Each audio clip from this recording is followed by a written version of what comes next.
Plotaholics Podcast is not meant to make light of those with an actual serious addiction. If you have an actual serious addiction, the Plotaholics Podcast should not be used as a replacement for treatment. If you are not in a treatment program for substance abuse, and you are somehow still offended, then fuck you too. Sincerely, your host. Take a trip with us to Nilbog. Just promise not to drink the goo. Oh my God! If you get sucked into the Matrix, we will sing the phone for you. Do you believe in fate? But every movie has a plot hole, and every hole gets filled somehow.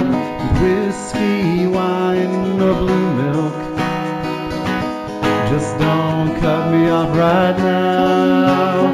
We're the Plotaholics, a breakfast club of two. We're the Plotaholics, ripping plots apart for you. Yeah, well, that's just like your opinion, man.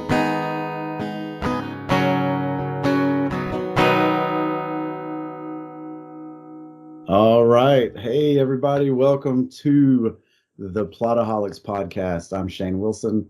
And I'm Bryan Tann. And we are the Plotaholics. Absolutely. Bryan, You know what? I have to do this because we talked about doing it and we haven't done it yet. Hello, my name is Bryan Tann, and I'm a Plotaholic. Hi, Bryan. And I'm Shane Wilson, and I'm a Plotaholic, and I am Shane. and I am 0 days sober because today I watched Boyz in the Hood. Yep, and I watched it last night, so I'm 0 days sober as well. Yeah, so you this is one of your favorites. I had somehow never seen this movie before. Really? Yeah, and I was trying to wait until we were in the mix here before I confessed that to you, so that you couldn't be very mean to me because we're in front of company. Yeah, because we were talking to Joe Compton on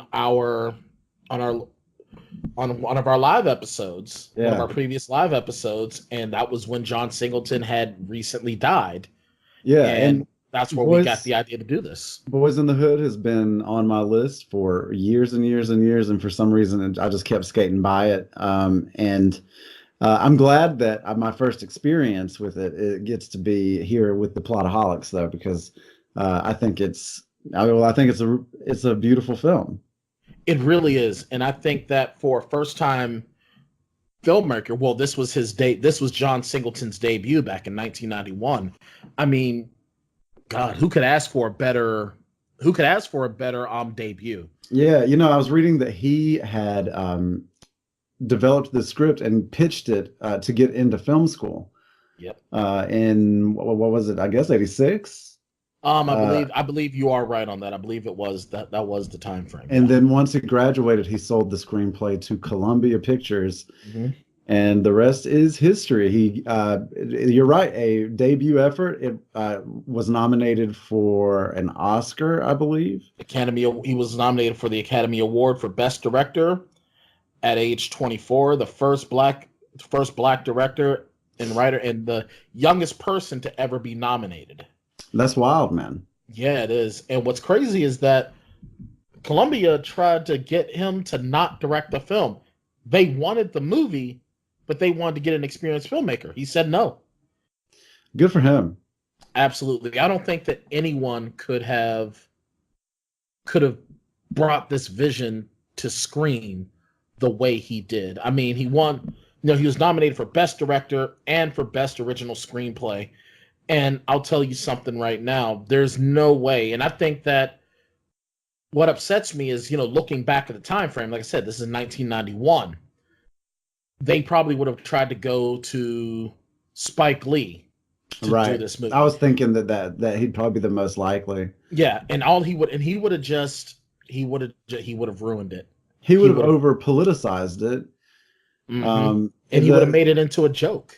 Well, so what struck me watching it And you know, because we've had so many conversations lately about John Singleton, I was really paying attention to the choices that he made throughout the film. And there's, I don't know a better way to describe it other than just patience. Like there's just like the pacing of this film is just so deliberate and so patient. Mm-hmm. And it is a political film. It is incredibly political, but it truly is. It does not clobber you over the head with it. It never feels preachy. It never feels forced. And even in the scene when there is, it's not even preaching. It's just discussion, education. Right. Yeah. You know, and not to mention this film launched multiple careers. I mean, this was Angela Bassett's first film role. Cuba Gooding Jr. This was Ice Cube's first film role after, matter of fact, this was like this was fresh after him leaving NWA. Right. And then Nia Long, her career was kickstarted. As a matter of fact, her and Ice Cube went on to star together in his Are We There Yet? Are We Done Yet series. And I mean, Nia Long, and she was in Friday with him as well. And Angela Bassett, well, we know where she went. And then Lawrence Fishburne, do we even need to say more? Yeah, and I'm telling you, as good as this cast is, Lawrence Fishburne really shines in this thing. Oh, absolutely. Well, you figure this was also, I'm double checking even as we're speaking because I want to make sure. And you would think, and I think now I can actually understand why, you know, as a kid, older people didn't seem to be able to recollect things. But this was actually, I believe, even before he did Deep Cover. Let me double check that real quick. And if that's the case, because Deep Cover came a year later. Now, Lawrence Fishburne was a child actor.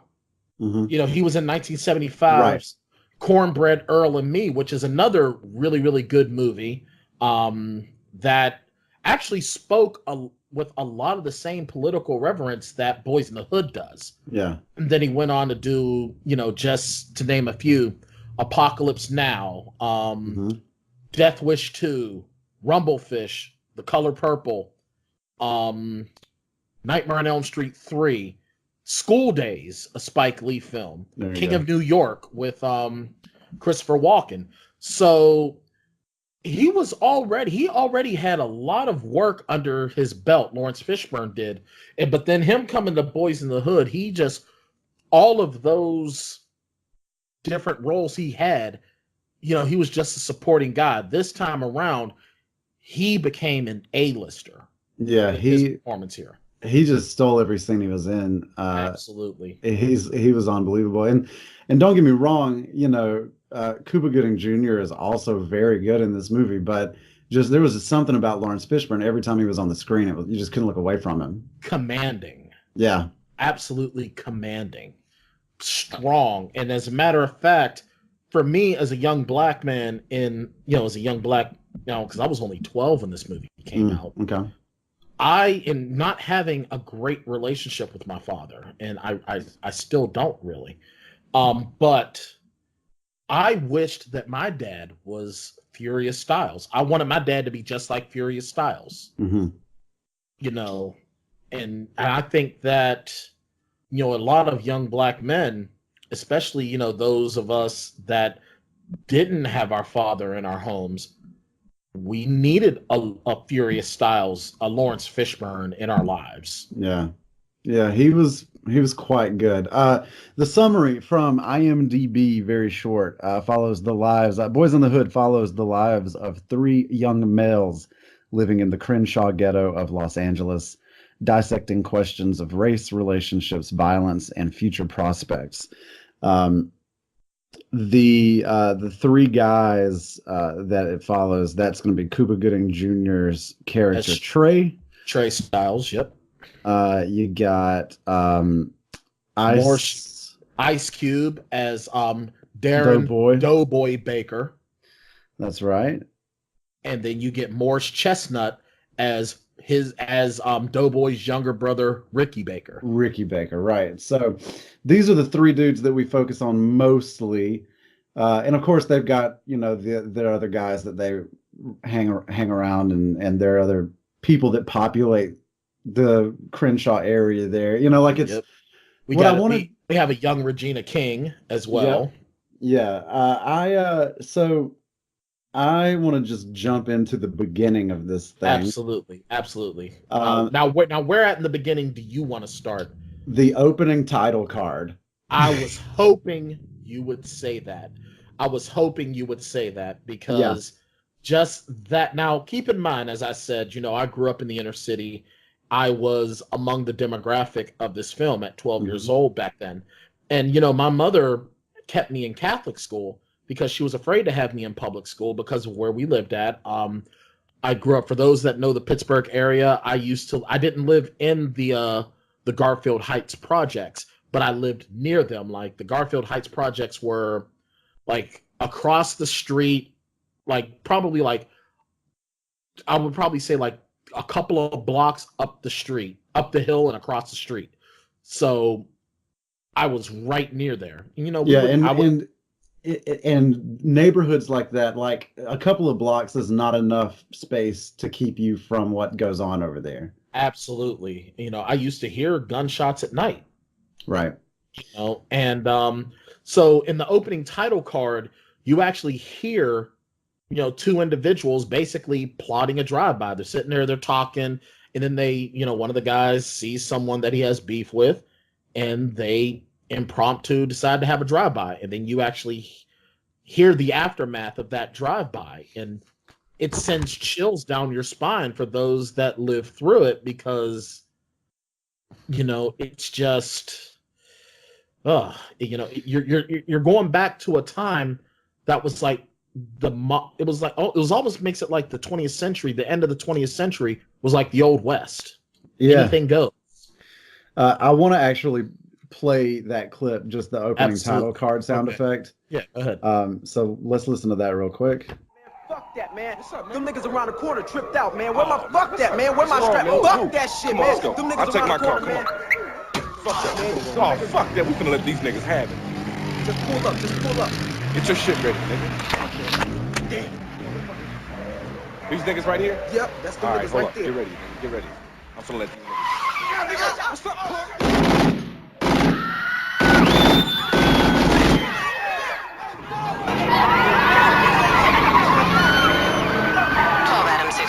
Officer needs assistance, possible 187 at corner of Crenshaw and Century. They shot my brother!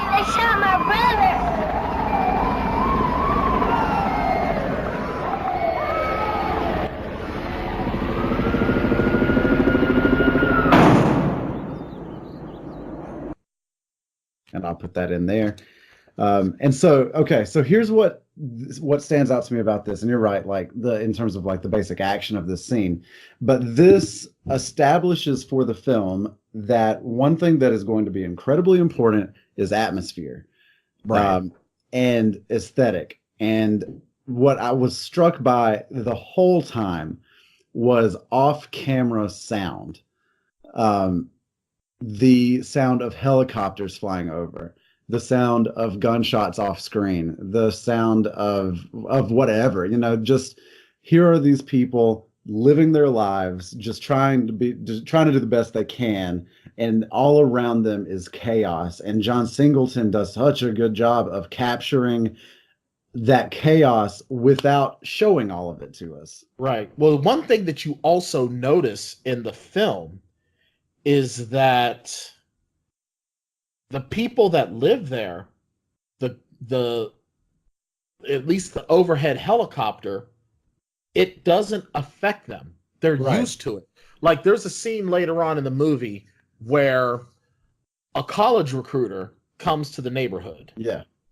And, he's hearing the helicopters, and no one else that lives there is even influenced by it. It's just everyday life. He's about the first character that acknowledges it, and he doesn't say what's that, what's going on. You can just see that he's uncomfortable. He's ruffled by it. Yeah. And meanwhile, everyone else is, even Ricky, who is he's the most sympathetic character in the film, but he's also among the three leads. Morris Chestnut also giving him loads of credit as a first-time lead. He's the softest. Yeah. Doughboy, and we're going to get into the tropes of the characters shortly, I'm sure, as we talk. But, Doughboy is the hardened criminal. Right. In and out of juvie since he was very young. Since he was about 10 years old. Yeah, since he was like 10, 11. Because I believe Doughboy is a little bit old, because Ricky and Trey are the same age. Right. Doughboy is a little bit older because he's the older brother. So he's maybe a year, maybe 2 years older than Ricky. Yeah. And, but Trey is sort of, he's like a strong young man, a strong centered young man. And then Ricky, he's an athlete and physically stronger than Trey, but not emotionally. And he might be somewhat socially, no, I don't want to say socially, he's not stronger than his older brother at all. He's the emotionally weaker one. Right. And one of the amazing facts of this film in that opening title card, and I'm reading the quote here. Yeah. 1 out of every 21 Black American males will be murdered in their lifetime. Yeah. That was a frightening statistic back then. And then it goes further on to say most will die at the hands of another Black male. Yeah. And that was absolutely true.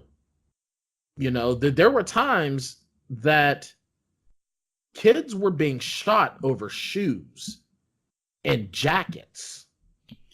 Well, and the thesis of this film is violence begets violence, right? Like, absolutely. Where does it end? Like it's a self-feeding prophecy almost, right? Like, or a cycle. It's like Ouroboros, the snake that eats its own tail. Right. It is that sort of cycle that, like, you're going to kill my friends, and then I'm going to come and kill you, and then your friends are going to come and kill me, and then my friends, like, it's a never-ending cycle of violence. Yeah, and there's this really great moment at the end, not to get too far ahead of us, but where that happens. Right, well, yeah, it absolutely happens. But Doughboy, talking to Trey, says that exact thing. He says, where does it end? Yeah, he goes, you never know. Someone might come and try to smoke me. Yeah, that's right. So, but let's jump back to Act 1 and where things all start. We start, and one of the interesting things I think about this movie is that John Singleton decided to tell the story from Trey's perspective, because I think by all accounts, it's actually Ricky's story. I can get down with that. Like, it's of course it is largely Trey's story too, but it's really this. I think it's the story of these two brothers, right? Of Ricky and Doughboy, who sort of go about life in two very different ways. And Trey is sort of in the middle. He keeps them together, right? And Trey offers us a different kind of model of masculinity. Mm-hmm. And also we are able to see, it gives us, the world is that world in Boyz n the Hood is populated by broken houses, right? Broken homes. Right. And so we are able to see through Trey, like, an example of a strong father figure, while with Doughboy and Ricky, we see more of like a female or a matriarch sort of household. Yeah, but it's still a severely dysfunctional household. Yeah, but even leading up to that, where we meet Trey. Yeah. In 1984 with his friends, and one of his friends takes him to a spot where a drive-by shooting happened, and this was something Sharon and I were watching this movie, and the kids are having discussion. One of the little girls asks, "Why is the blood turning yellow?" And the kid just says, without missing a beat, that happens when the plasma and the blood separate. Yeah. And Sharon looks at me like, seriously? And it's like, yeah, it's true. Yeah, and the fact that a little kid knows a scientific fact like that, because that's John Singleton setting the table that this is the violent world that we're in. And this movie wastes no time establishing that that's where we are, like from the opening title card. Yeah. Then these kids walking to school having the most casual conversation about a drive-by. It's not anything that scared them. They're not worried about it. They're just like, it is just a way of life. And it goes back to this idea that I kept coming to, that this neighborhood felt like a war zone. And I don't think it's an accident that the army is a motif that is mentioned several times.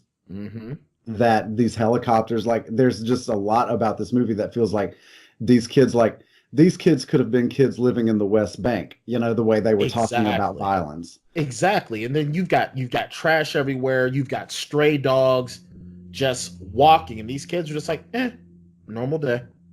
Yeah. And at the beginning of the film, Trey is living with his mother, played by Angela Bassett. And yeah, and he gets in a fight at school. Yep, because he got a little mouth on him. Right. Yeah, he's very mouthy, and it's a sign of intelligence. And I'm sure you and I did the same things as kids.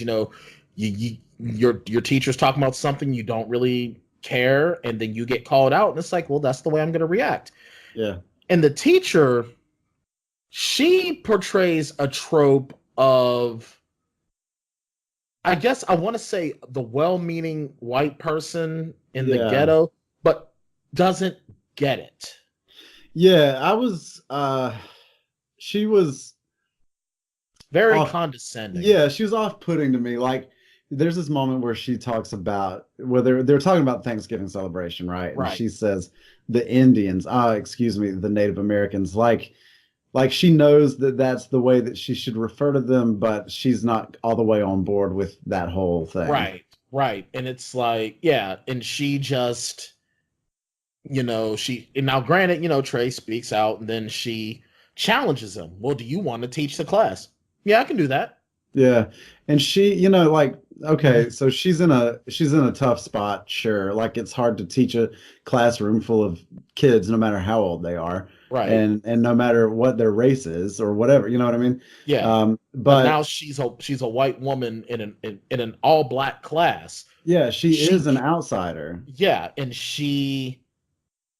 it's almost like it's almost like a trope of a teacher that's overwhelmed, and we're seeing it, this early part of the film taking place in 1984, where teachers are starting to feel overwhelmed with everything that's going on. And she just seems very, very jaded and condescending, because she says to him, what is the basis of your lecture? Again, very condescending and off-putting, knowing that a 10-year-old is not going to know what you're talking about. Yeah. And then he says, what? And she says, what are you going to talk about? Like, very condescending. Yeah. Very off-putting. I was not down with her character. No. But at the same time, it sort of tells you a little bit about where we are at this point. And so there's another kid there. So essentially, Trey uses this opportunity to talk to the class about how all people are from Africa.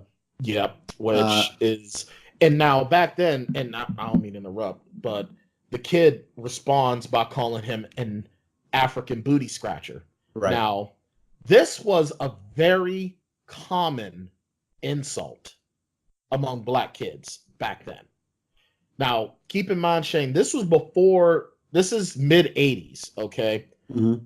This was before there was, I don't want to say pride in being black, but the black pride of the late 80s and early 90s, where you had the Afrocentric clothing, the bright colors, the Malcolm X. Like the Roots Back to Africa movement. Correct. Not quite caught on yet. Correct. We did. This is before we had the Malcolm X movie. This is before, the reemergence of Malcolm X as a positive black leader. Right.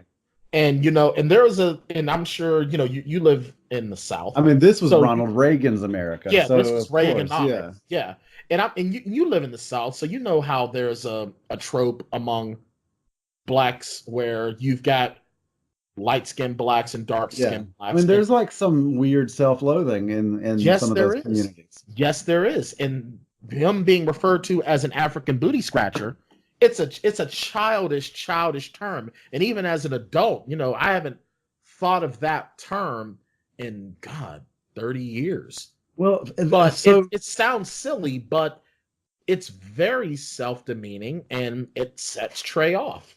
And so much of this movie, again, we go back to this cyclical violence, right? So much of this movie is about hurting the people who you should be helping.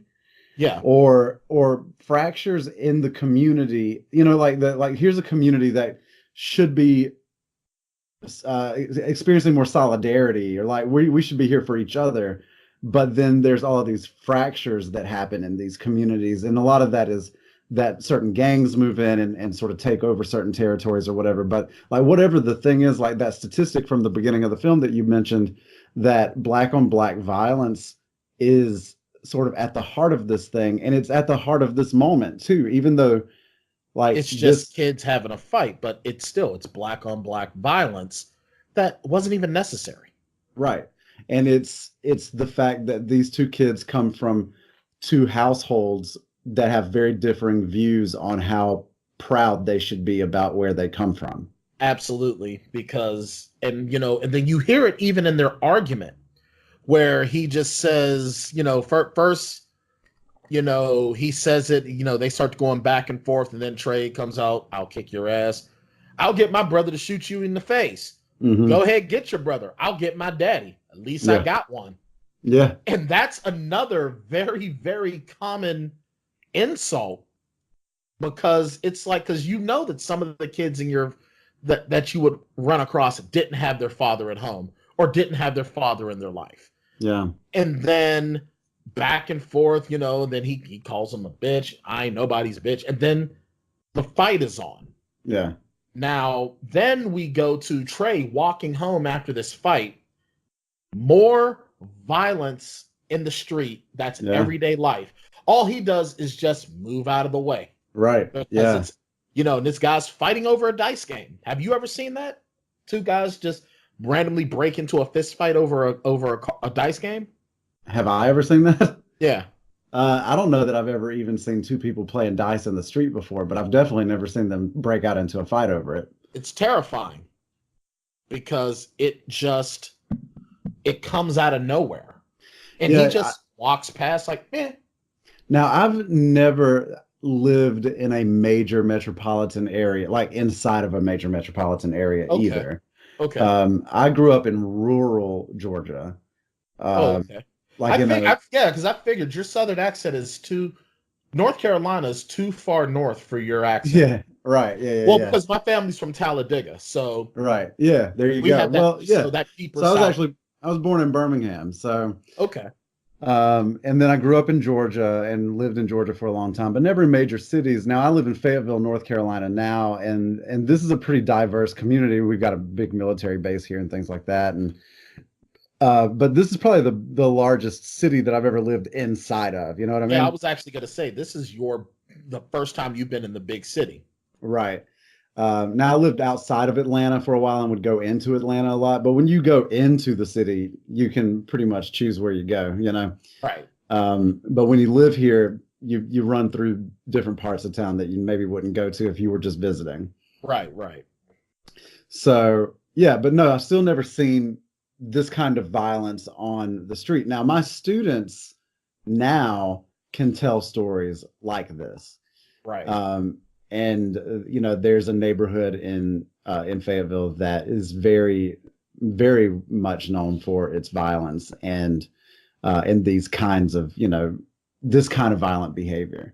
Right. And a lot of my students who are trying to take that Ricky or that Trey journey out of that part of town are, end up in my classroom, because I teach at a technical community college. Okay. And so, we're sort of like the stepping stone, like you can come here, you can get a trade, a skill, and get a 2-year degree, and then maybe you can go to the 4-year school or whatever. But, right. But I hear a lot of these stories where I teach and where I live now. And it's interesting because something that we keep coming back to in our conversations off the air is how relevant this movie still feels. Absolutely. And I mean, it's like, even though we went back into a time machine, to almost 28 years ago, it's still relevant. And I mean, even to when you're hearing the voiceover when Trey is walking home, to the teacher talking to Trey's mother, Yeah. And this is where, like, any sort of, I want to say, sympathy for the teacher's plight of being an outsider. And she's terrible. She just totally sets that on fire. Very condescending and disrespectful toward Trey's mother, because she feels like she can be, because this woman feels like, well, I'm educated. This one ain't gonna know what I'm talking about. Yeah. And Angela Bassett, who plays her role beautifully, basically tells her, number one, she says, well, are we talking about my son, or are you talking about me? Yeah. I was gonna ask a question about this part of the story. First, do we know for sure why Trey's parents aren't together? The way I've always looked at it is just that they just couldn't make it work. They seem to have a pretty good relationship. Well, Trey's father even says, a little bit later on in this first act, that he was only 17 when Trey was born. So you figure they're 16 years old. Yeah. When they got pregnant. Trey was born at 17. Yeah, and just young. And then his father went to Vietnam. There you go. Yeah, that's so. Yeah. Yeah, because they seemed, like I said, to have a decent enough relationship. She clearly didn't hate the guy. And so they had made an agreement, Trey and his mother, that if he got into another fight, he would go live with his dad. Right. And mom is actually going for a master's degree. Yeah. So, and that's one of the things that she throws in the teacher's face when the teacher asks, well, are you employed? Yeah. And then she's like, that's none of your business. But now that you ask, yes, and I'm going for my master's degree. Oh, so you are educated. It's like, what the hell does that have to do with anything? Yeah. But the teacher she's going down every sort of like prejudice lineup. Yeah. And then, well, he could come back, it's only for a couple of days. No, Trey's going to go live with his father. And then the teacher has that shock. His father? And then Angela's like, yes, his father. Did you think we made babies ourselves? And I'm like, that is such a great line, because that's something my mother would say. That's a good line. Yeah, if somebody tried to talk to my mom sideways like that, she would say something the exact same way. And the teacher sort of had it coming. Yeah. But then you see, and this is exactly where you talk about a different idea of a sense of pride. First of all, this written agreement that they have, which this is something that my mother and I actually did as well. Mm-hmm. And then the first thing that she says after that, you need to work on your handwriting. Yeah. That just goes to show how important education and all of its facets are in this family. Yeah, for sure. And, and I think that the mother clearly respects the father, because she takes Trey there with the understanding that, I can raise my kid, but only you can teach him how to be a man. Right. And so she does respect him, and she does believe that he could be good for Trey. The neighborhood on the surface looked like it might have even been a little bit of a better neighborhood. Then, now this is where, for our listeners that haven't seen it, when Trey's mother is taking him to live with his father, that street looks relatively nice. It's not as congested as where Trey is living with his mother. Yeah. Now, but the one thing that they do point out when you see, her driving him to his father's, liquor stores on every corner. Yeah, and I was going to say that another sort of underlying theme of this film is gentrification and what can happen to neighborhoods in a very short period of time. And the neighborhood that we see when we flash forward to 91 feels very different from the neighborhood that we see in 1986. Absolutely. And so we get to Trey's father's. Yeah. And we're introduced to Doughboy and Chris. Yes. Wow. And, we have, Furious and Reva played by Angela Bassett and Furious played by Lawrence Fishburne. They're having the discussion, and you see, Reva's trying to keep it together. You can see it's hard on her. Furious is glad to have his son, but but you see that respect, and then there's even still a grain of love there between the two. But the love for their son is very evident. You can see that despite their differences, they're there on the same page, and that's a great example of co-parenting, and that's definitely a level of co-parenting that children of divorced parents need. Yeah, and. But then we're introduced to Ricky playing with his football, Doughboy and little Chris. But then you even see the dynamic of upbringing with, Chris and Doughboy, because Trey's father, says, "Hey, I'll give you $5 to rake my lawn with no leaf on it." Now, me as a kid, if you're offering me $5 to rake your lawn for that small of a yard, bet. I'm all over it. I'm in it. Yeah, let's go. Yeah, I'll take that $5. And I just thought about this now, and we're actually going to get to it in the next couple of scenes. But these kids are like, I can make more than that doing nothing. Doing what? He works for his uncle, which is implying something. Right. And there's that sort of undercurrent that runs through this thing, because what you sort of see here is not a ton of like blatant drug dealing, but it's implied. Yeah, in a lot of ways, especially the chick that lives next door. And we definitely see that a little bit later on as well with Cheryl with the baby in the street. That's right. Yeah. So I don't want to spend a ton more time on the first act because there's so much to get to. Yeah. So the point that I was getting to is that if Doughboy and Chris take Furious up on his offer of $5 to rake the yard, because we see at the end of the first act, Doughboy and Chris get arrested for shoplifting, for stealing. Right. Yeah. And there's actually a part before that when the kids are walking and they see a dead body. Mm-hmm. Once again, it's kind of like they're not so much freaked out by the dead body, but it's the smell.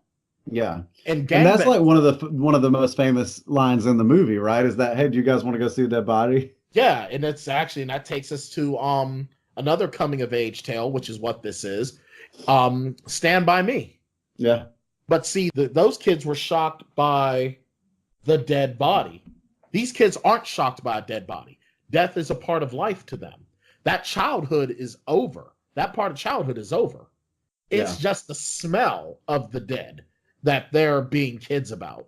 And a group of gangbangers almost steal Ricky's football, which is important to him because his father gave it to him.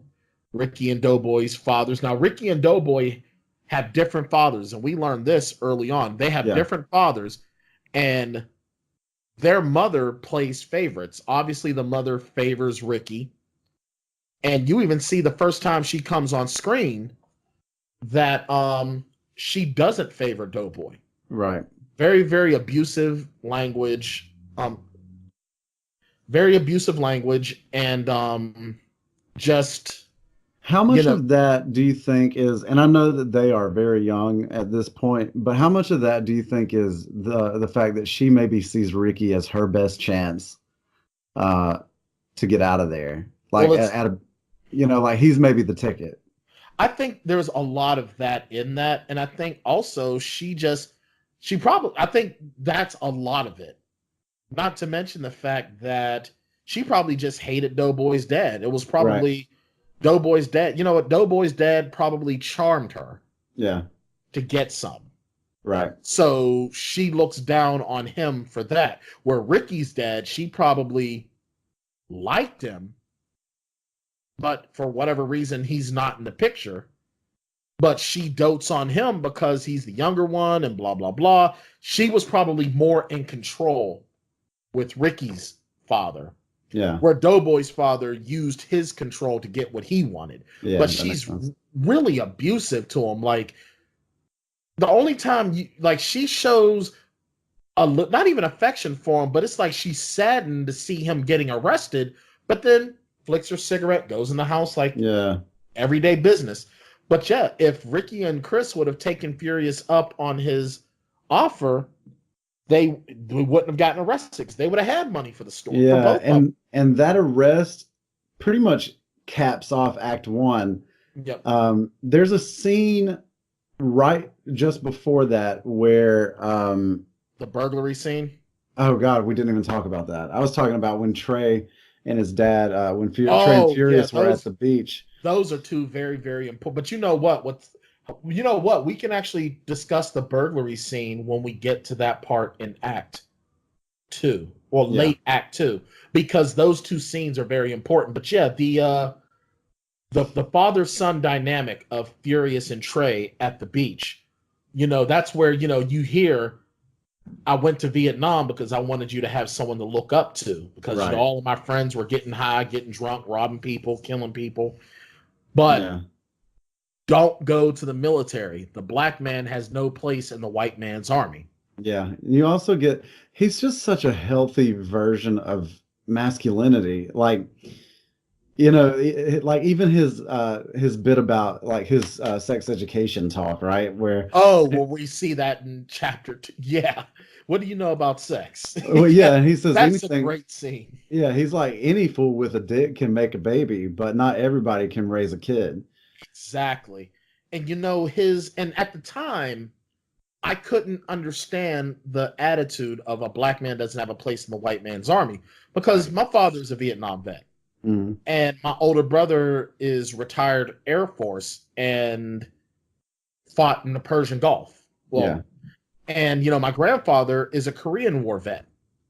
So, but then this is also, though, with the Vietnam War, poor disenfranchised, and people of color were more likely to be drafted than affluent white individuals. So that's where that mindset comes from. So we're seeing, he's trying to impart wisdom on Trey based on his experiences, not by what he thinks, but what he's experienced. Right. And once again, very positive, strong masculinity. Yeah. And see, no matter his race, like, I mean, that father figure that he portrays here is, on one level, it's very, relevant to an African American community, and child. But on another level, that's just a really healthy model of masculinity. Absolutely. And I think that, one of the things that he tells Trey, I'm trying to teach you to be a responsible person. Yeah. Your little friends, they don't have that. And they don't. You look at Doughboy and Ricky, who do they have to teach them how to be men? Nobody. Well, right. And that's not to say that a mother can't teach a child absolutely not how to be responsible. Right. My mother was a single mother, and she did did that particular mother. Yeah, that particular mother just hasn't got it figured out yet. Right. And you know what? If you asked my mother, she would tell you that if she did everything she could to make sure that I did have strong male role models. Yeah. I didn't have my father, but I did have male role models. My grandfather, I didn't see him often, but he was a very strong male role model. And everything that I do, in the back of my mind, subconsciously, I'm doing because I want him to be proud. Yeah. You also had Lawrence Fishburne in Boyz in the Hood. Yeah. And I exactly. And I so wanted Furious Styles to be my father so much, because, well, you figure in 1991, we're coming toward the decline of the Cosby Show. Right. It had Bill Cosby as America's dad. Right. But then, for those of us in the inner city, it's like, well, how would Bill Cosby do this? So with Lawrence Fishburne, you got the strong father without being a comedian. Yeah. Yeah, that makes sense. But he wasn't so stern that you couldn't laugh. Right.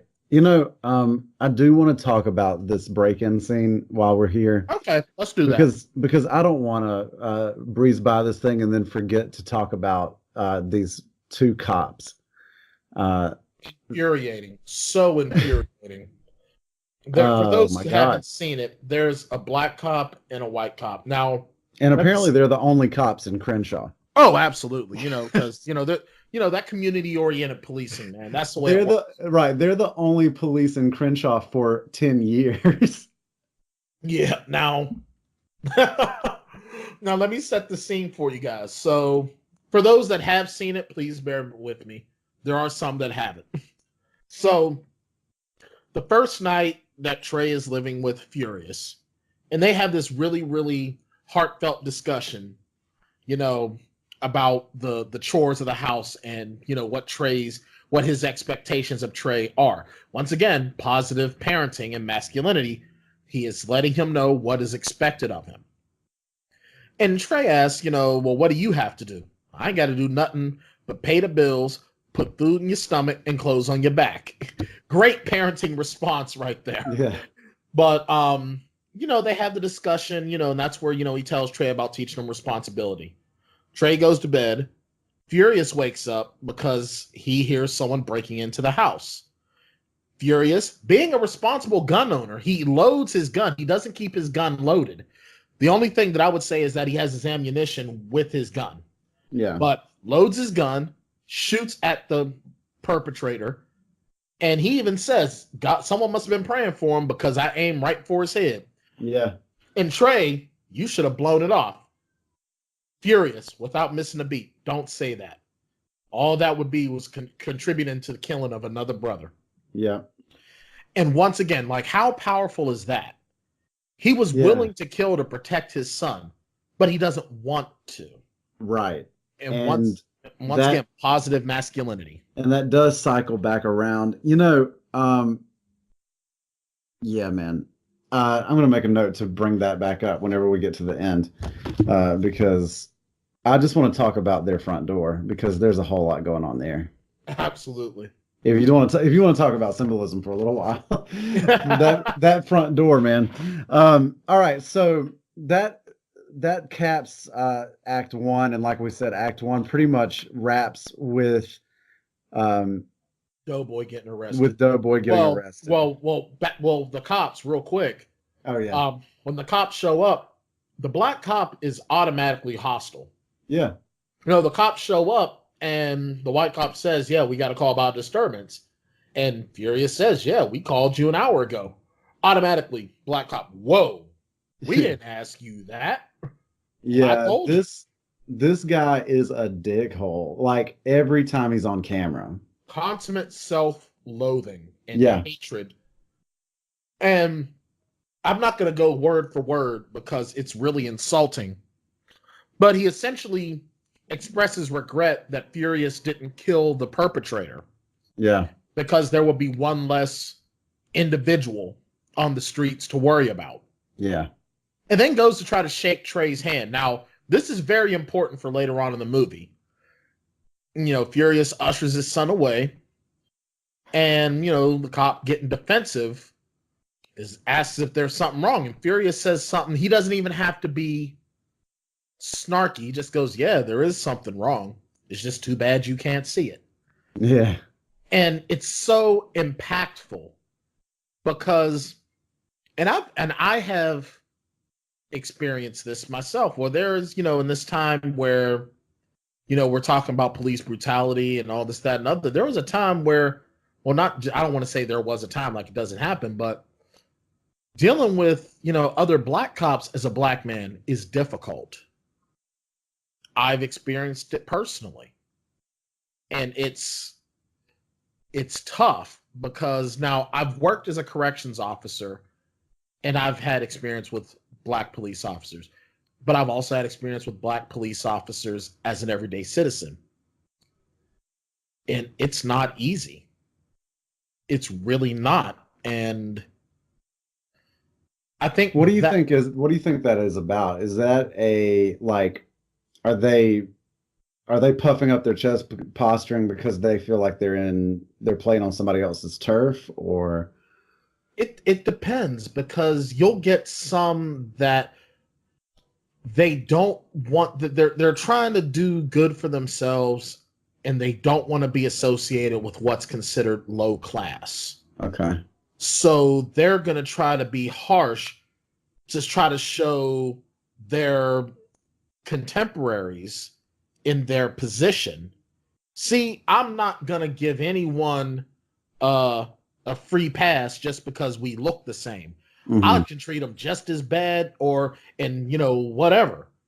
I gotcha. Or it could just, or there's just, there's that loathing, and you hear it in, later on in the movie, where there's just a hatred. Now, that can also be said to some white males that become cops. Right. That have a hatred. It could also just be insecurities. I mean, there's so much of litany of reasons why. Yeah.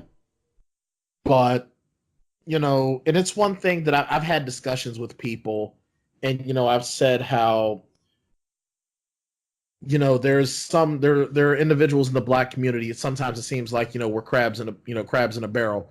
We're just, pulling each other down when it looks like someone's getting ahead. And you'll get some people that get ahead and are just, they don't want to be associated with other blacks. They just don't want to be associated. And those are the ones that everyone says they've forgotten who they are. Well, that goes back to sort of what you were talking about with light skin, dark skin, animosity. And also you see similar animosity. I see this in my classes. Sometimes we talk a lot about like code switching and stuff. Mm-hmm. And you see that sometimes with people who speak African-American vernacular English, and then black kids who grow up and adopt like standard American English. Right. And there's a similar sort of animosity between those groups as well. Right.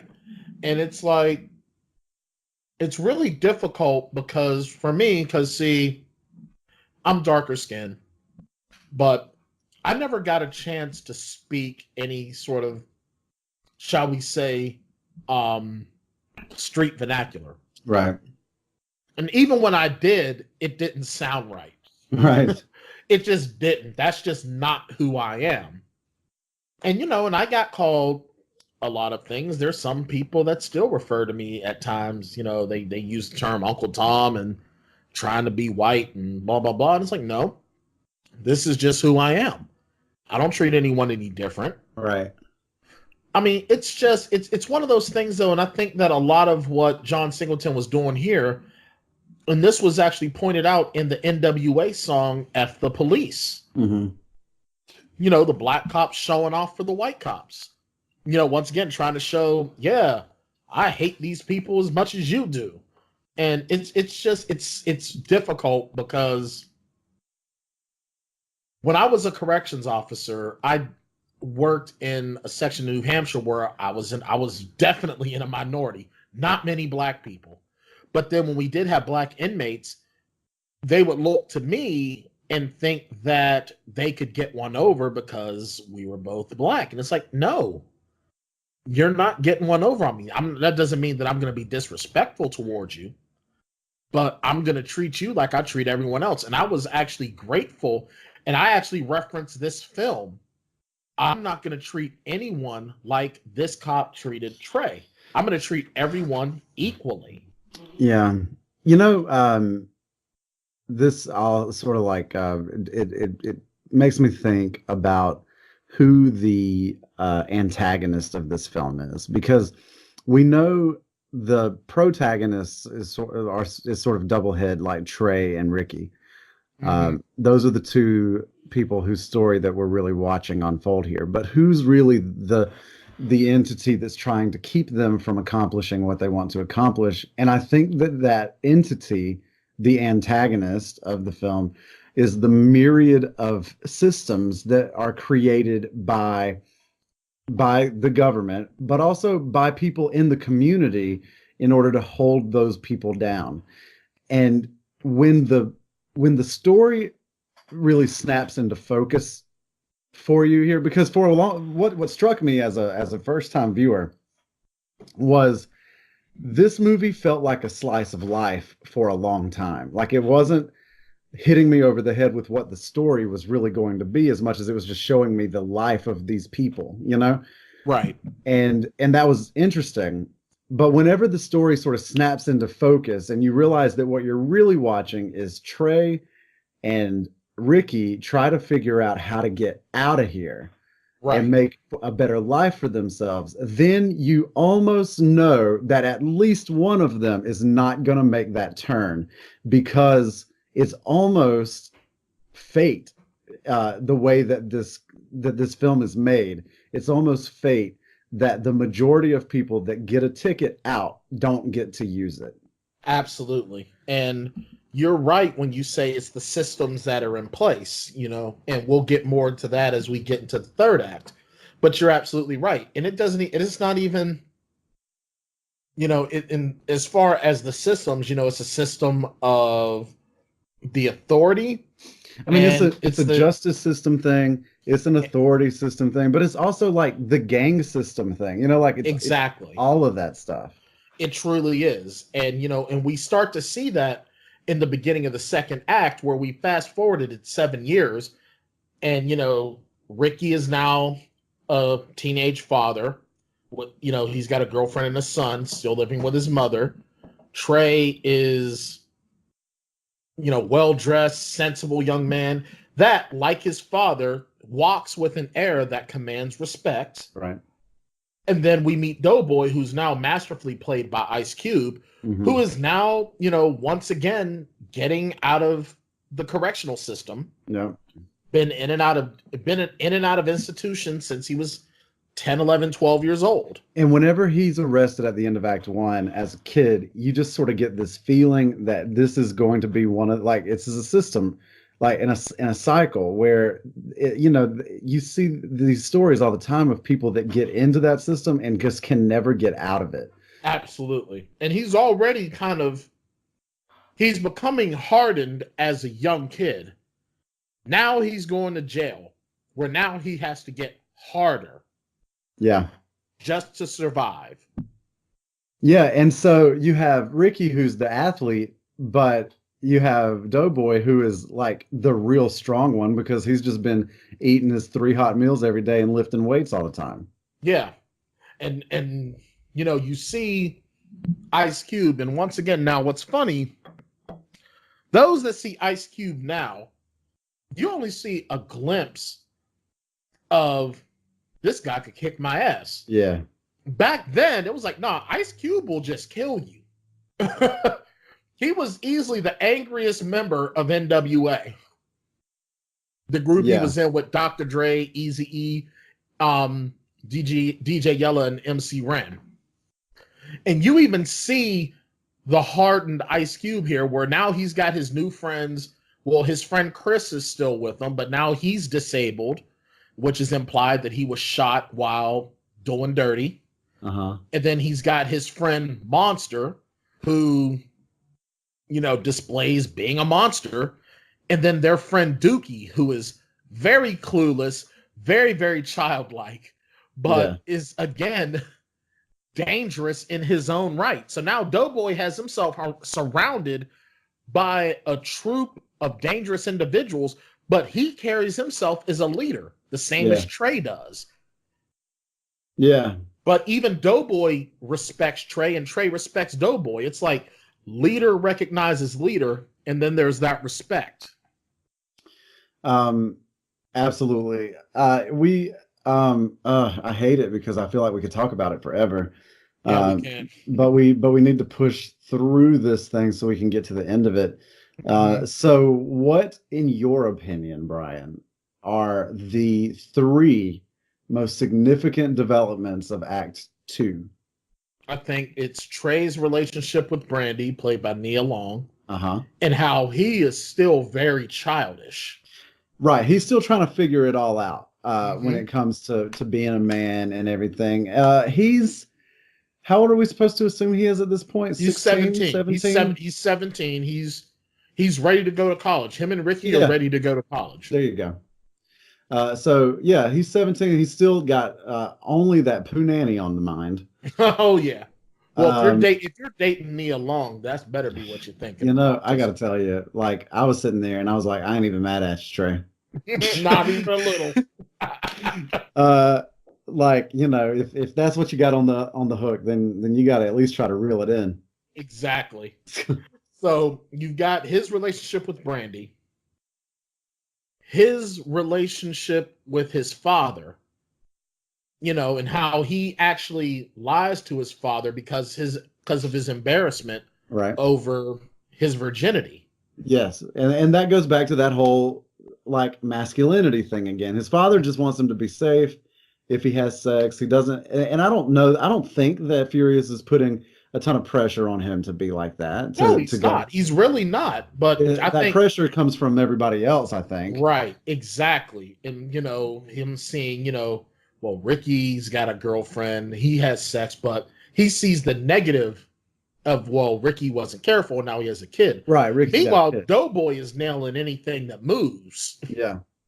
You know, and we're trying to anyway. Right, exactly. But then we also sort of see how Ricky is trying to grow, but he is still very childish, you know. And you even notice in little things, his girlfriend cooks for him all the time. Yeah, you know. And with Ricky, to me, like his most important development in this act is, so he's got football prospects for college, like USC is recruiting him. Mm-hmm. And when the guy, we mentioned him earlier, comes by the house, he shows him his tape and everything, and the guy says, "Well, hey, what do you think you want to major in? You know, because what do you mean?" He says, well, you know, you may not make it to the NFL. It's a pretty real possibility that you won't make it to the NFL. So, what do you want to study? Right. And this, I think, this is the first time that he sort of realizes that he has to have an academic side to this thing as well. Has to take the SAT, and all of that, and pretty soon, man, like he's just kind of like at the house watching TV and decides that he takes the SAT, but he decides he's just going to join the army. Exactly. And Trey is like, "Nah, my dad says a black man's got no place." You know, we hear that again. Black man has no place in the army. And then he's telling him all these things that are against being in the military. And a lot of you guys, a lot of people don't remember, there was a time where going to the military was considered a cop-out. It wasn't a positive career choice. What, are you too dumb to get into college? You got to go to the military? And people were really saying this. Yeah. You know, it wasn't until the September 11th attacks that going into the military was considered a proud profession. Right. You know, going to the military, you were either too poor to go to college, too dumb to go to college, or you couldn't do anything else. Yeah. Because this was also the time where you also could, you could not go to college, but as long as you had a trade or a skill, you could still make a good life. Yeah. So, you know, so there's that. I think that's two. And then I think it's also, well, no, actually I did give three. Trey's relationship with his father, Ricky's arc, and Trey's relationship with Brandy. Doughboy is he's the only one that's relatively stagnant. Yeah. He's all about just being in the streets and living the life. But one of the... No, go ahead. I'm sorry. Well, I was going to say, to expand on Trey's relationship with Furious a little bit, we can go to the billboard conversation. Oh, the billboard conversation is so... If you have not... And I'm actually going to check YouTube right now. Yeah, I'll put that clip in here. Okay. Because if you don't know... Now, we're going to play... Now, Shane's going to play this for you guys in a second here. But Furious's discussion about gentrification, I'm not even going to talk about it anymore because it's just, you need to hear it for yourself. So Shane's going to play it there, and then we can talk a little bit about it. Why don't y'all take a look at that sign up there? See what it says? Cash for your home. You know what that is? Billboard. What are y'all, Amos and Andy? Are you stepping and he's fetching? I'm talking about the message, what it stands for. It's called gentrification. It's what happens when the property value of a certain area is brought down. Huh? You listening? Yeah. They bring the property value down. They can buy the land at a lower price. Then they move all the people out, raise the property value, and sell it at a profit. Now what we need to do is we need to keep everything in our neighborhood, everything, black. Black owned with black money. Just like the Jews, the Italians, the Mexicans, and the Koreans do. Ain't nobody from outside bringing down the property value. It's these folks shooting each other and selling that crack rock and shit. Well, how you think the crack rock gets into the country? We don't own any planes. We don't own no ships. But we are not the people who are flying and floating that shit in here. I know every time you turn on the TV, that's what you see. Black people selling the rock, pushing the rock, pushing the rock. Yeah, I know. But that wasn't a problem as long as it was here. It wasn't a problem until it was in Iowa and it showed up on Wall Street where there are hardly any black people. Now, if you want to talk about guns, why is it that there's a gun shop on almost every corner in this community? Why? Tell you why. For the same reason that there's a liquor store on almost every corner in the black community. Why? They want us to kill ourselves. You go out to Beverly Hills, you don't see that shit. But they want us to kill ourselves. Yeah, the best way you can destroy a people, you take away their ability to reproduce themselves. Yeah. Who is it that's dying out here on these streets every night? Y'all. Yeah. Young brothers like yourselves. What am I supposed to do? Fool roll up, try to smoke me? I'm gonna shoot the motherfucker if he don't kill me first. You're doing exactly what they want you to do. You have to think, young brother, about your future. This is powerful, and I still discuss this a lot to this day because when I moved back to Pittsburgh in 2015, I noticed the gentrification of the areas that I grew up around. You know, I live, like I said, I live near the Garfield Heights projects. Yeah. But now those projects are gone, Shane. They're gone. They're torn down. There was a high rise in the projects. The projects are torn down. The high rise is torn down. Now they're townhouses. And there's a senior living area. And the one area of Penn Avenue that was in Garfield, that looks completely different, you know. And then in East Liberty, it looks East Liberty, which is the area that's near Garfield. Like you've got Garfield, and then you've got an area called Larmer, and then another area known as Homewood, and then further down there's an area called Wilkinsburg. Wilkinsburg is actually a suburb of Pittsburgh. It's one of the first suburbs in this area that you get to geographically.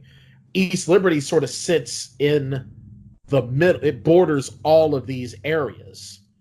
And the one high school that's there, when I was a kid, it was referred to as Peabody High School. Now it's called Barack Obama Academy.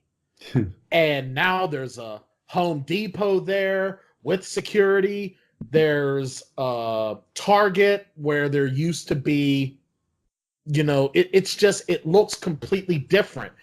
Buildings have been torn down to have expensive luxury apartments that, you know, a lot of the people that used to live there can't afford. And now you see a much different look around the area.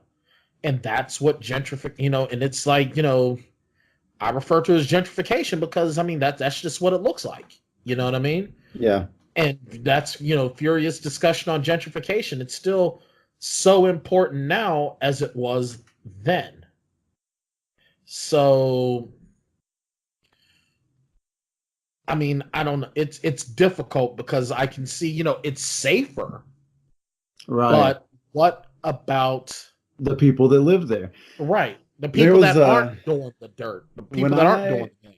Yeah, when I first moved into this apartment complex where I live now, which is a nice complex. It's in a nice, you know, like it's by the mall and all of that. But across the street when I first moved in, there was this really large mobile home park. Mm-hmm. And that I guess had been there forever. You know, it looked that way. It was grown over and everything, but it was people lived there. And then after I was here for a year or two, the guy that owned the mobile home park just sold it to the city for commercial development, and the city just issued all of those people eviction notices. Wow. And now there's a giant shopping center where all of these people used to live, and who knows where those people went. Right. You know, I mean, at least most of them probably owned those homes and could take them with them somewhere else if they could find another lot to put them on. Mm-hmm. But that was like, you know, that's pretty tough. This city has a very interesting history with gentrification and, you know, things like white flight and racial boundaries in different neighborhoods and things like that. Like you can look into the demographics of Fayetteville, North Carolina, and it gets pretty dicey. Right. As it does in any sizable city in the South. Yeah, and it's crazy that and I think what's amazing, and even myself, I kind of miss it, but it goes to show once again, it's not just a race issue. Yeah. It is a money issue. Yeah. And whether you're white, black, Hispanic, Asian, whatever, if you're not a part of that power elite, you're not gonna it's like George Carlin said, it's a club and you ain't in it. Yeah. But you got to pay to play, right? Exactly. But the way they keep themselves in authority is that they keep the people that aren't in their club fighting each other. Yeah. And it's difficult, but that gentrification discussion is so important and so powerful. And after that scene, we meet another one of our antagonists, part of that sort of street system in the character. Let me find out. I believe they said his name was Trip. Ferris. Ferris. There you go. The character Ferris. And now, if I'm not mistaken, we are to assume, and I'm not sure that there's any dialogue that explicitly says this, but they are Bloods. Right? Yes, they are. They are Bloods. And then Ice Cube or Doughboy is a Crip. Right, that's what I was going to say. Yeah, Doughboy is a Crip, and you can tell in the subtlety by the colors. And this is once again very, very powerful filmmaking by John Singleton. And this is literally showing you without telling you. Absolutely. You obviously see the difference between Ferris's crew and Doughboy's crew. You never see Doughboy's crew wearing any red. Right. Ferris's group constantly wearing red. Well, and the gang from the beginning of the movie steals football. They're not wearing any red either. They're all in purple, if I'm not mistaken. There's various colors of black, various shades of blue. There's black, various shades of blue. Some guys have some purple to them as well. Yeah. And but yeah, the colors are a really good and interesting way of showing instead of telling, for sure. And there's so much of that, and I want to get to sort of our final moments here, right? Because we need to start winding down, and I want to give the end of it its due diligence, because absolutely. So it all comes about when Ricky and Trey meet up with Doughboy, and Ferris and his group bump into Ricky. Now here we see some more toxic masculinity. They bump into Ricky, and it almost looked like on purpose, I think it was. Yeah. And then Ricky obviously is going to respond. And then Doughboy, coming to his brother's defense, brandishes his gun. Yeah, it's all just a bunch of peacocking, man. Exactly. That's literally all this is. It's just toxic masculinity and bullshit wannabe, alpha maleism. And even when one of Ferris's group attempts to defuse the situation to female, she's shot down with a lot of sexism. And then when Ferris's group walk away, they feel like they got the last laugh by, in my mind, gross wasting of ammunition. Yeah. Just firing in the air to scare people. Yeah. And then everyone escapes, they run away, and then we meet our two police officers from 10 years previously, only this time the black police officer has his gun on Trey. Yeah. Purposefully to intimidate, to sort of get power. Now, he obviously doesn't remember Trey from 10 years ago. Yeah. But you can see that hatred, and there's that systemic racism, and not only systemic prejudice. Right. Yeah. And he was more hateful in this scene, way more hateful. Oh, absolutely. 10 years later, he's angrier. 10 years of having to deal with all these gangbangers, and he just doesn't have an ounce more empathy than he ever did. Mm-hmm.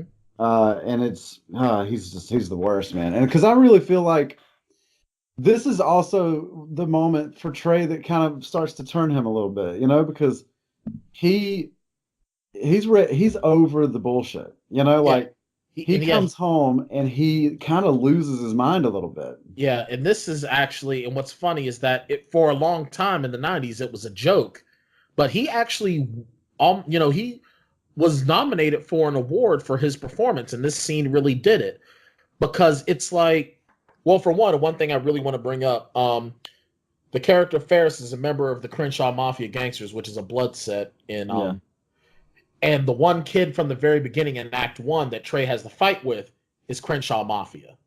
Yeah. So there's even a chance that this kid is among these guys. It's not something that's ever, whatever. I just wanted to bring that up. But, Trey, he loses it because, he's a young black man and there's all this pressure from all sides. And this was just, it's like enough is enough. Because he's even saying, I'm getting out of LA. All the shooting and everything. And he goes to Brandy and he just loses it. And I think that it's a testament to their relationship and his growth as a character. Because, and I know you feel the same. Sometimes it's hard to express as a man, it's difficult to express your emotions to anyone, but especially your woman. Yeah, because you're supposed to be strong in front of her. Yeah, you've got to be strong in front of your woman. You've got to show your woman that you are a protector and that nothing is going to faze you, that she is safe with you no matter what. And you've got the answers. And at that moment, Trey loses that and allows himself to be comforted and allows Brandy to sort of show him, you don't have to be the big man. Right. Just be a man. Right. And I think that's why now throughout the whole second act, Trey has been after her trying to have sex. For sure. And this is where he grows as a man, and then Brandy accepts sex with him because he has become a man. Right. It's not that it's not that she feels bad for him or anything like that. It's that he's demonstrated maturity and emotional growth. Exactly. And it's like, now I can trust you with this gift, my virginity. Yeah, because every time she rejected him before this, it was never about like not wanting to. It was about him being a little boy. Exactly. And this is where the fact that he showed this emotion and she allowed him to that space. Yeah. And this is a very powerful scene that, it's very important in cinema, in my opinion, and it doesn't get the respect that it deserves. Because as you said, this is where a boy becomes a man. And like you said, she's not feeling bad for him. It's not pity. It's genuine affection. And Trey walks a lot taller as a man after this. Right. But then the next day, and this is when Ricky makes that decision, he's going to go to the military. Ferris and his crew are driving around the neighborhood now looking for Ricky. Yeah. And you get maybe one of the best examples of Chekhov's gun in modern cinema. Yes. Where if there's a gun in Act 1, then it will shoot in Act 3. Yes. Because this double barrel shotgun, right? Oh my God! Comes out of the back window of that red car right at the beginning of the second act when Trey is walking home from Doughboy's celebration. Yeah, yeah, and it's the same group of guys, Ferris and his crew. They almost hit the gun. Speeding. Yeah, and that's the gun that comes out of the window and shoots Ricky, because it was interesting because it wasn't the machine gun that they had at Crenshaw when they were all like just kind of cruising the strip. No, it was this shotgun, and it's right. And what's crazy is you want to look at once again, the childishness of Ricky. You know, Trey knows that there's danger. Ricky knows there's danger. But then now it's like, well, come on, we got to get out of here. Ricky's like, no, man, I got to use the bathroom. And it's like, come on, you're only a couple of blocks away from home. Yeah. And Ricky, and this is one of the, and even to this day, when I watch this scene, it brings tears to my eyes because, you know, Ricky, he's a lovable character. He's not just likable. He's lovable. And I think he's a kid that if he had grown up in any other neighborhood, he would have gone to USC. He would have won. He got that football scholarship. Maybe he would have gotten drafted to the NFL. If not, he would have had a 4-year degree in something else that paid for it. Like, he would have made it if he had been born anywhere else. But the cyclical self-destruction of this particular neighborhood. And it's like all he needed was 700 points to get in. He got a 710. Now, granted, I want to know, because you get what, 200 for spelling your name right?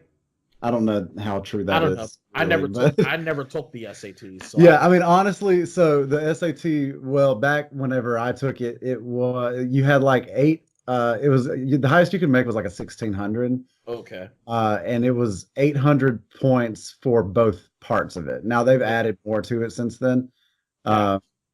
So a 7, like most schools have like sort of a baseline that they'll use to accept people, but I don't think that you get any points for just putting your name on it. All right. That's one of those old urban legends. Gotcha. But either way, he scored what he needed to score to get it. And that's the thing. And that, to me, and that was another point that I was going to make about showing and not telling, because that was heartbreaking when his girlfriend and baby are laying on the couch crying. And his mom is sitting at the kitchen table opening his scores that he could have stayed back and opened because she was calling him when he went to the store when he ultimately gets shot. Well, because he was mad because him and Doughboy got into a fight, and I think a lot of it was Doughboy having the resentment that Ricky could get out and he's stuck, and Ricky has their mother's support and he doesn't. And if he would have just stopped a minute, he could have saw that he got it. And then it's like, you know what? Why do I got to go to the store? Hey, I'm celebrating. Yeah. Ricky, so Ricky gets shot. Yeah. And Trey and Doughboy shows up because Doughboy realizes that they're looking for Ricky. They show up after the fact. They take him home. And this is where it gets equally heartbreaking because you feel for this family. And Doughboy is trying to do good. He wants to take the baby away because the baby doesn't need to see his father bleeding to death. And the girlfriend basically says, don't ever touch him. You'll never touch him again. And he's trying to be there for his mother. And his mother's blaming him the whole time. Yeah. All she says is, what did you do? Yeah. And, Doughboy, who's still a kid, He's still a kid himself. He's got to be 18, 19. Yeah, he's still a teenager. He's not even in his 20s yet. And he watched his brother die in front of him, and he's being blamed for it. And all he tried to do was all he's ever done is defend his brother. Yeah. And so now we see Trey regress a little because now he's angry. He's ready to follow. And this doesn't come from nowhere. Like, he's been showing these cracks. Yeah. He's been showing that he's and it's like the Joker said, one decision. Yeah. One bad day. And Trey is ready to exact some revenge. He initiates the whole thing. Meet me outside my house in 5 minutes, he says. And it takes Furious, because at this point, Brandy can't get a word into him. Right. It takes his father to break through that rage. And, and he even says, and, this is something that, and I pray that I never have to have this discussion with my son, but he says, I feel for that family, but you're my son. You're my problem. Right. And I'm not going to lose you to this bullshit, this cycle. Yeah. That's what he means, Yeah. And Trey does end up sneaking out, but without Furious's gun, because at this point he's going for Furious's gun.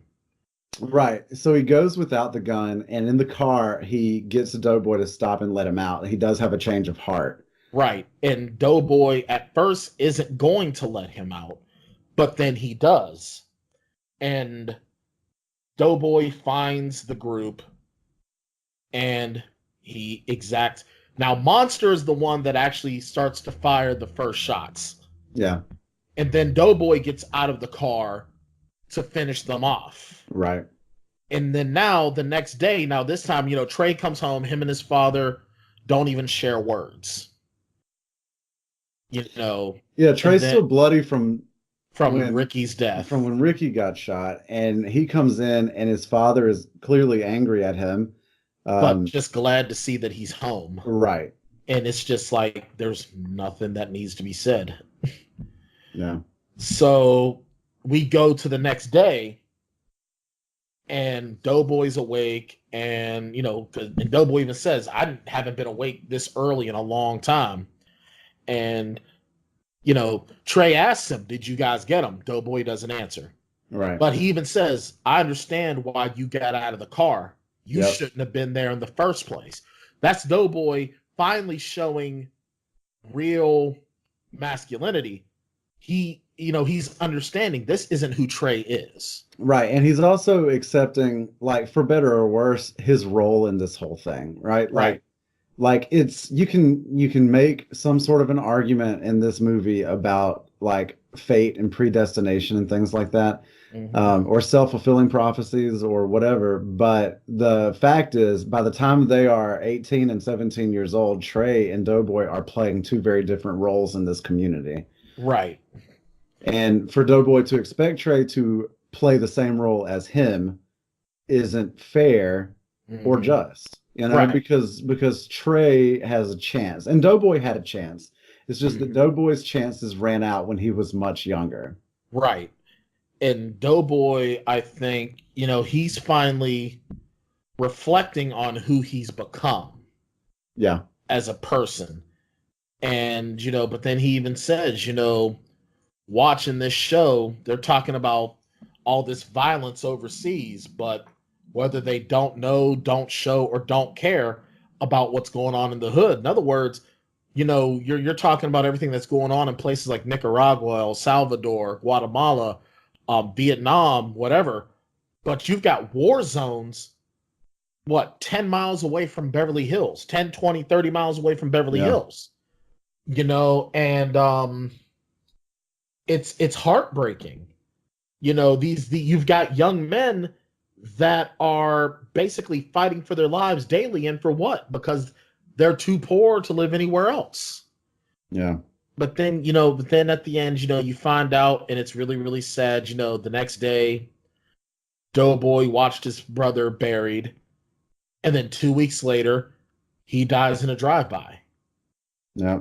And then, and it's horrible because Trey and Doughboy had that very, very touching moment where, Doughboy says, I don't have a brother no more. I don't have a mother. And Trey tells him, you still have a brother. Yeah. Yeah, you still have a brother, but Doughboy also incredibly self-aware does say, somebody's probably going to come through here and try to smoke me next. That moment. He knows it's coming. He knows it's coming. And it's one of those things you get the sense watching this movie that in this neighborhood, the way that Singleton paints this neighborhood is that everyone in the neighborhood has a finite number of opportunities to get out, and they use those opportunities up at different times, but there's this inevitability to the violence. If you don't get out, eventually the violence will claim you. Right. And that's exactly what happens. It even says in a lot of it, Doughboy knows that he's going to have to answer for these murders. Yeah. And it's like he knows it's coming because of what he's done. But if you go back to the very top of the movie and how nonchalantly those kids were talking about violence, even then, right? Right. Of course, by the time those kids are 17 and 18 years old, violence is a way of life because they grew up around it. Right. That's just what it is. That's the language that they speak. Right. And then you find out, Trey was accepted to Morehouse College, and Brandy got accepted to Spelman College. You know, two of the most important historically black universities in the country. Absolutely. You know, and they got out. And, you know, it's like, of these three children, only one made it. Yeah. And very interesting, you know, taking a step back to another character. What's his name? Officer Coffee. He's listed as Officer Coffee, described as a self-hating police officer in Boyz in the Hood, played by Jesse Lawrence Ferguson. He recently died, actually. He just died in April of this year. And I just found that to be very, very interesting. You know, he's got, you know, he's had a pretty interesting resume on his hand as well, but Boyz in the Hood was his last film. Huh. Yeah, it was the last film he did. He's been in films like Buckaroo Banzai, Across the Eighth Dimension, The Fish That Saved Pittsburgh, The Onion Field, Darkman. You know, so he's had a pretty, and he was a very, very powerful character in this film. He really was. For him to have been on screen really for maybe a total of 4 minutes. Yeah, he was very important to this story and to this narrative. Yeah. And I think that that's a performance that doesn't get the credit that it deserves as well. And there's so many of those characters like him and like the teacher that are just there for a moment, and they give the film such texture. But there's so many big moments in this movie that it is easy to kind of forget about some of those minor characters. Right. Minor in screen time, but not minor in purpose. Right.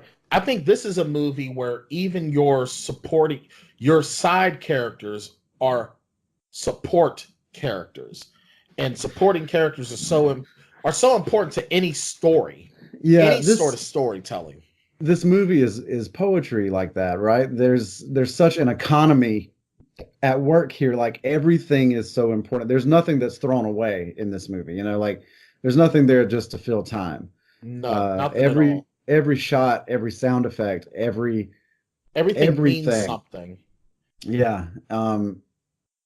Yeah. This is, and you said it, this is true poetry. This is art.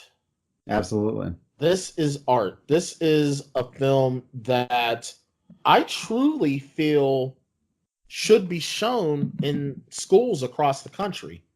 Yeah, well, I was thinking while I was watching it, if I ever teach American Lit 2 in the classroom again, I teach it online a lot, but if I ever teach it in the classroom again, I'll probably use this film in it, because I've been using The Matrix as an example of postmodernism, but I think that I could sub this one in for The Matrix, because, man, it's good, and it gives you a lot to talk about.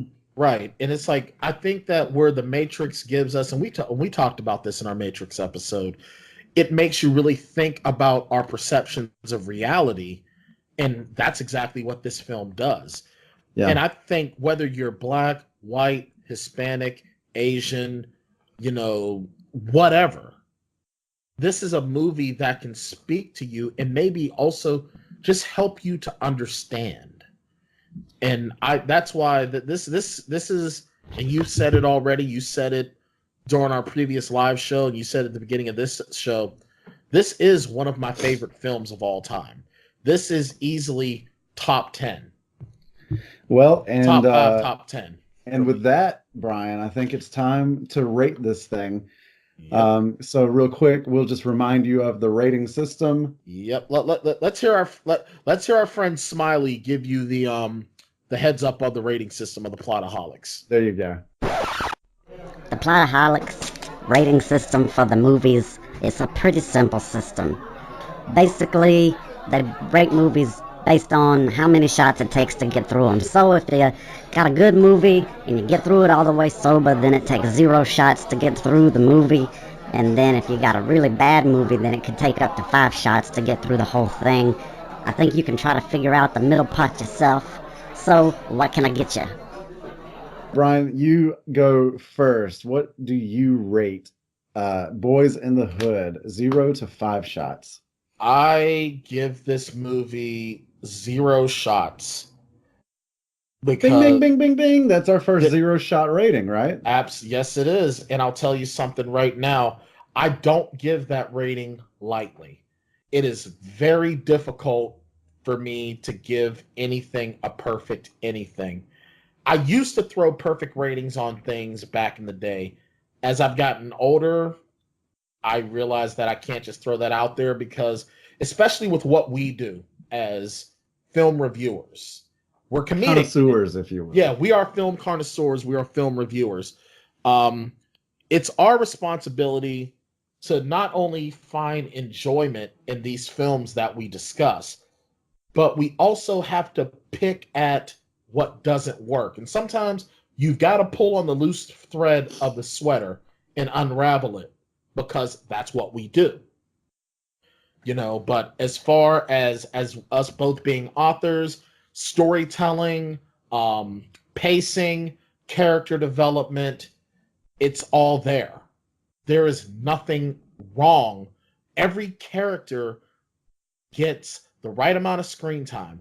Everyone gets the right amount of a story arc.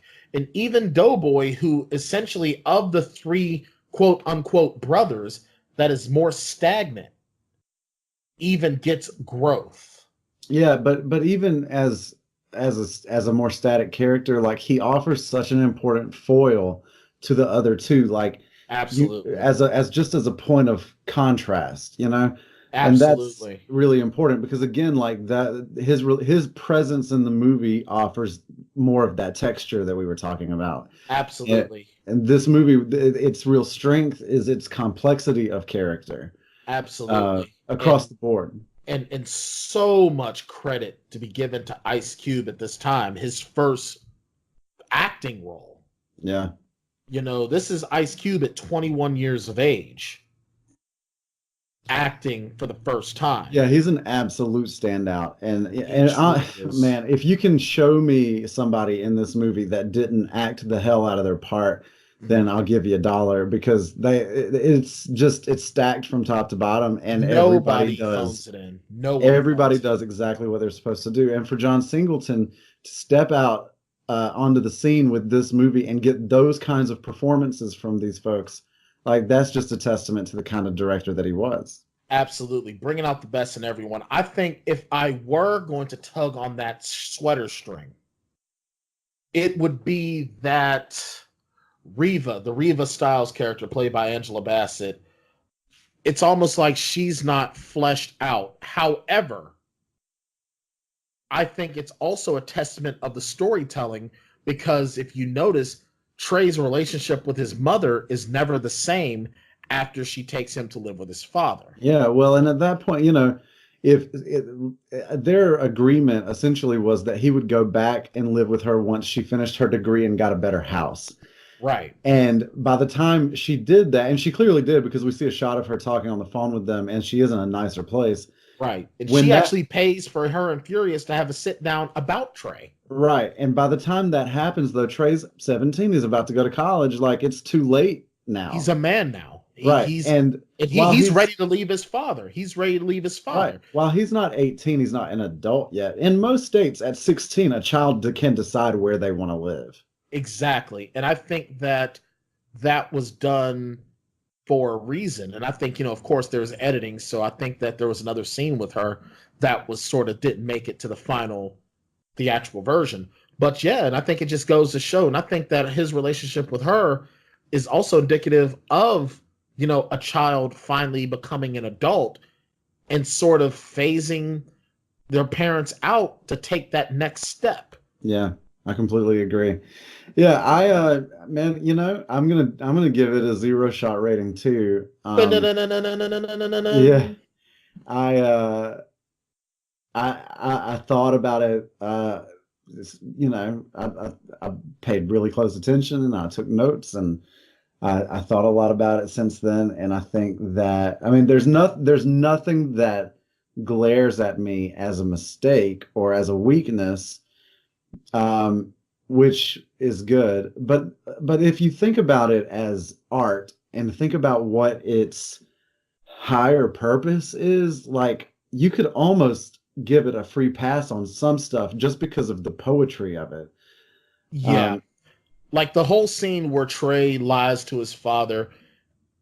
I think that if you don't have, it's still important because it sort of shows Trey childish. Right. But of all the scenes in the movie, if I happen to miss that part, it doesn't ruin it for me. Yeah, there's some things in there that, like, if they had never filmed it and it wasn't in the movie, I wouldn't be like, they need this in the movie. There are a couple of those things, but if you just look at this as a complete piece of work, right? Like if this film were the canvas and we look at this whole thing, there's not a piece of it that I think should be taken out to make it stronger. Agreed. And I can't think of anything that should be added to it to make it stronger. Absolutely.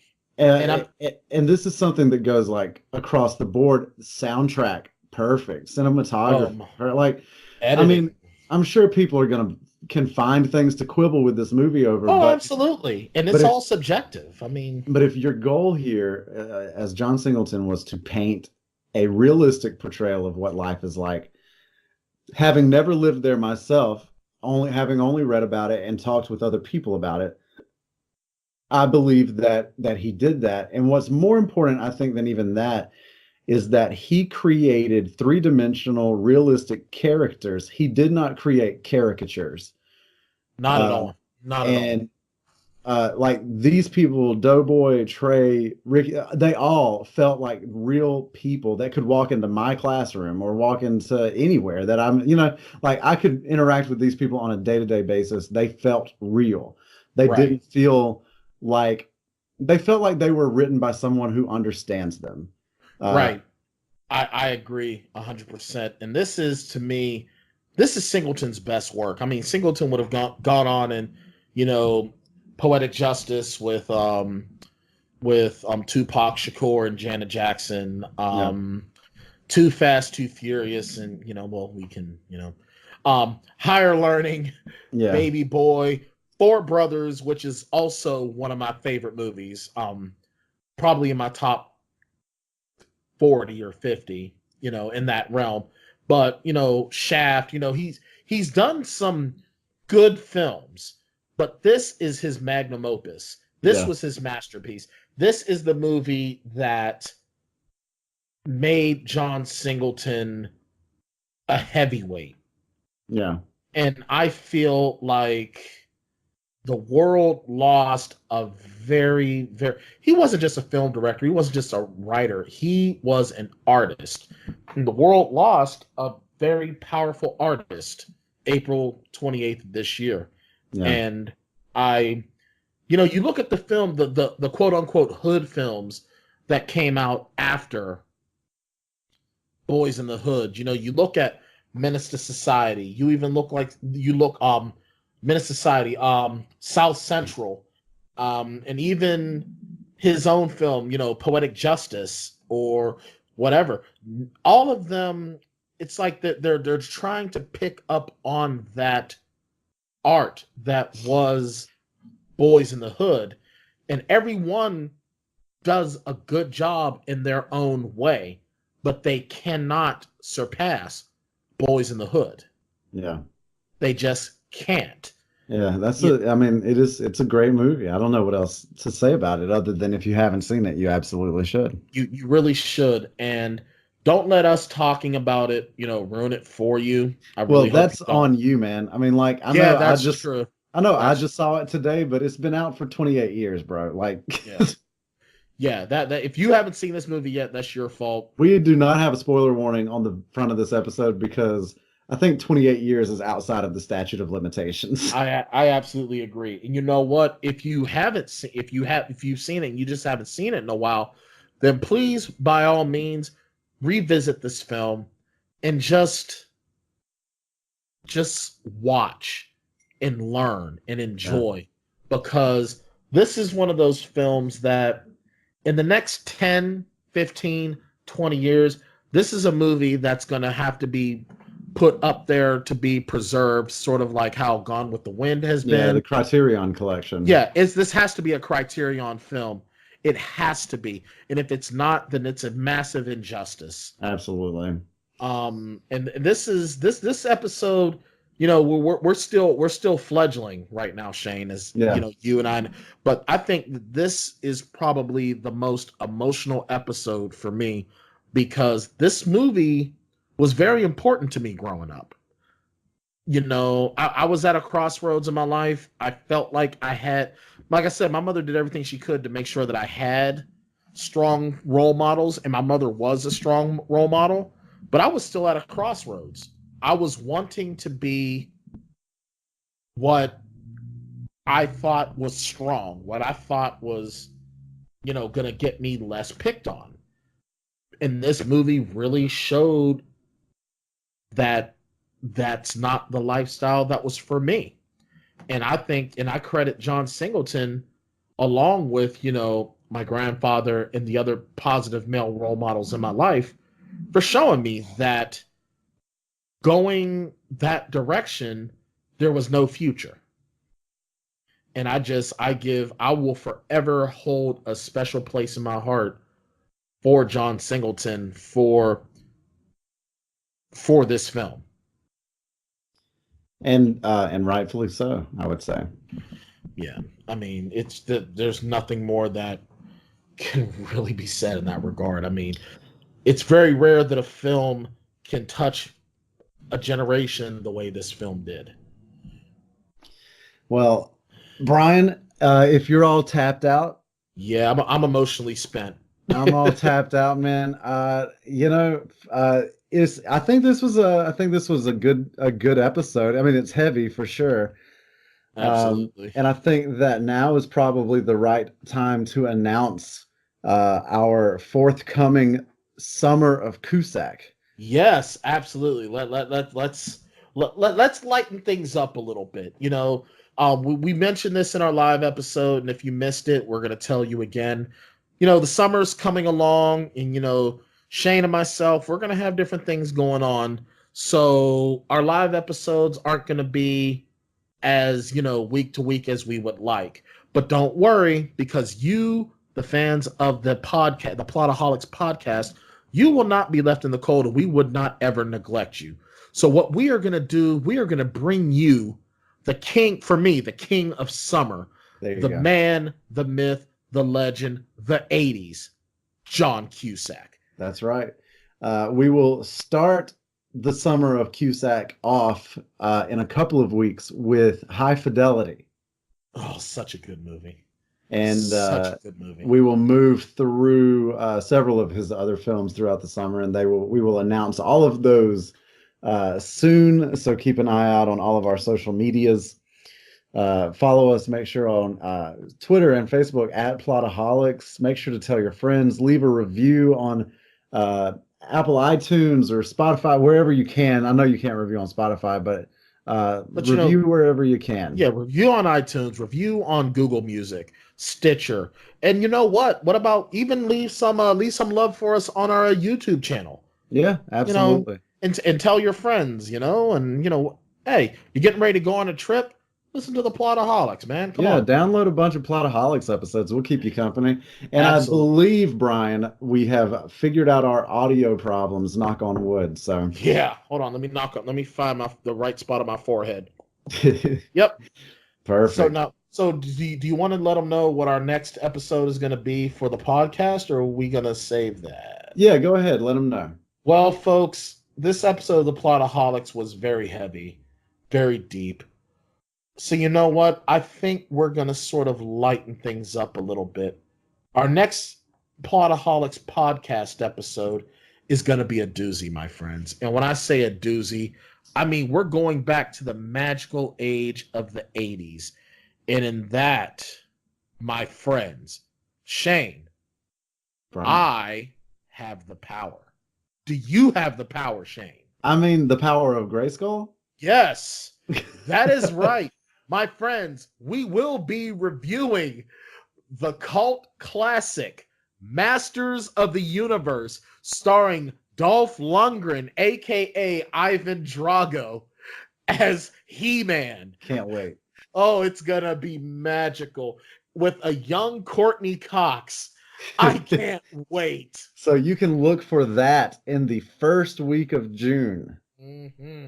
It is gonna be a humdinger doozy. That's right. And then on the other side of Masters of the Universe, the Summer of Cusack will kick off. And it's gonna be a good one, man. But hey, I think that's gonna have to do it for us tonight. Yeah, we're about tired. We each have, stuff we have to do in the morrow. But for the Plotaholics, I'm Bryan Tann. I'm Shane Wilson. And good night. And good luck. Yeah, and I don't know, live long and prosper, I guess. Yeah. We'll talk to you again real soon. Yep, good night. Take a trip with us to Nilbog. Just promise not to drink the goo. Oh my God! If you get sucked into the Matrix, we will sing the phone for you. Do you believe in fate?